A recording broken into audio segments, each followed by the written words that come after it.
Let's go Broncos! What if I told you the Denver Broncos may have just revealed their entire draft strategy without anyone really noticing? And what if the biggest move they're about to make isn't the one everyone is talking about right now? There's something happening behind closed doors that could completely change how this team looks not just this season, but for years to come, and the clues are already out there if you know where to look. But before I break this down for you, make sure you hit that like button right now if you truly believe this team is on the verge of something special. And I want to see how confident you really are. Drop a comment below saying, "Go Broncos!" I believe this is our year. Now let's get straight into it. What stood out immediately is just how confident George Paton sounded about this upcoming draft class. In fact, he went as far as saying he feels better about this draft than the previous 2 years. Think about that for a second. This is coming off seasons where the Broncos had strong rookie contributions. Even in a year where it didn't feel like rookies were dominating, the team still ranked in the top half of the league in rookie impact, just behind a Super Bowl champion squad. And 2 years ago, that class was elite in terms of value added, ranking near the top of the entire NFL in wins over replacement. So if Paton is saying this class is even better in his eyes, that should have every Broncos fan paying attention. Another key takeaway is the growing synergy between Sean Payton and George Paton. According to Paton himself, he has never worked with a head coach as involved in the talent evaluation process as Paton. This is massive. We're not just talking about a coach showing up on Sundays. This is a coach deeply embedded in roster construction, grinding film, making decisions, shaping the identity of the team from the ground up. That level of alignment between head coach and general manager is something many franchises struggle to find, and right now, the Broncos seem to have it locked in. And here's something that might have flown under the radar but is just as important. All signs point to George Paton sticking around long term. The way both he and Paton talked about their working relationship, even referencing future plans and a new facility together, strongly suggests that the Broncos are preparing for continuity and leadership. That stability could be one of the biggest advantages this team has moving forward. Now, let's talk draft strategy, because this is where things get really interesting. Despite speculation about a potential aggressive move into the first round, the tone from the press conference suggests that's unlikely. Instead, the Broncos seem extremely confident in that 45 to 75 pick range. They've reportedly identified a group of players they really like there, and if a move happens, it's far more likely to be a trade up within the second round rather than a blockbuster jump into round one. That tells us they trust their scouting and believe there's real value in that range. There's also been a lot of discussion about positional needs, especially at inside linebacker and tight end. But even here, the Broncos might be playing things a little differently than expected. The potential shift involving Jonah Ellis moving roles raises questions. Is it a genuine positional change, or could it be a smokescreen? Based on Paton's reaction, there's a real possibility the team is keeping its true intentions hidden, possibly even targeting a completely different position like edge rusher while the rest of the league is focused elsewhere. And then there's the bigger picture. The Broncos are clearly operating within a Super Bowl window right now. This isn't a rebuilding team anymore. This is a roster that won 14 games, retained the vast majority of its starters, and added key talent. Because of that, it's going to be incredibly difficult for any rookie to come in and immediately take a starting job. That changes how you approach the draft entirely.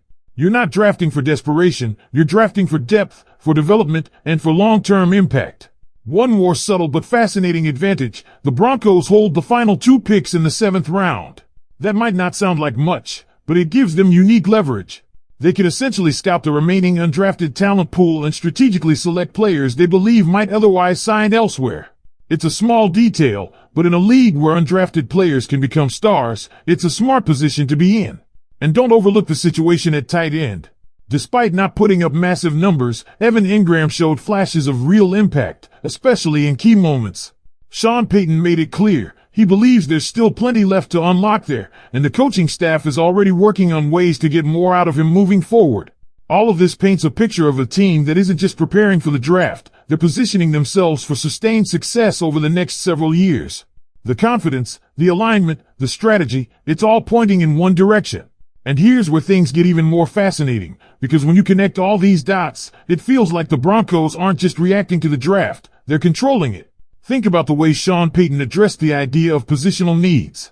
When asked directly whether moving Jonah Ellis to inside linebacker would impact how they approach the draft, his response wasn't a clear yes or no. It came with that signature Payton smile, almost like he was enjoying the mystery of it all. That tells you everything. This is a team that understands how to play the board, how to manipulate expectations, and most importantly, how to stay unpredictable. Because let's be real, if the entire league believes the Broncos are targeting a linebacker or tight end early, that creates opportunities elsewhere. And based on what we're hearing, there's a very real chance Denver has already identified a specific edge rusher they love in that second-round window. If that's true, then everything else we're hearing could simply be part of a larger strategy to make sure that player falls right into their hands. Now shift your focus to the long-term planning, because this is where the Broncos are operating on a completely different level. George Paton made it clear that while next year's draft class might be loaded, especially at quarterback, that doesn't really move the needle for Denver.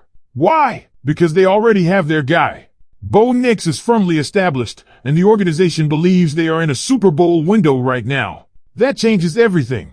Instead of holding onto future picks as safety nets, the Broncos are in a position where those assets can become weapons. Trade capital. Leverage. Whether it's moving up in this draft, making a move during the season, or even acquiring proven talent, they have flexibility, and more importantly, they have clarity at the most important position in football. And when you combine that with the fact that this roster already returned 94% of its starters from a 14-win season, it becomes even clearer. This is not a team searching for answers. This is a team fine-tuning a contender. That also explains why it's so hard to find immediate starting opportunities for incoming rookies. Normally, fans look at the draft as a way to fix weaknesses. But in Denver's case, there aren't many obvious holes.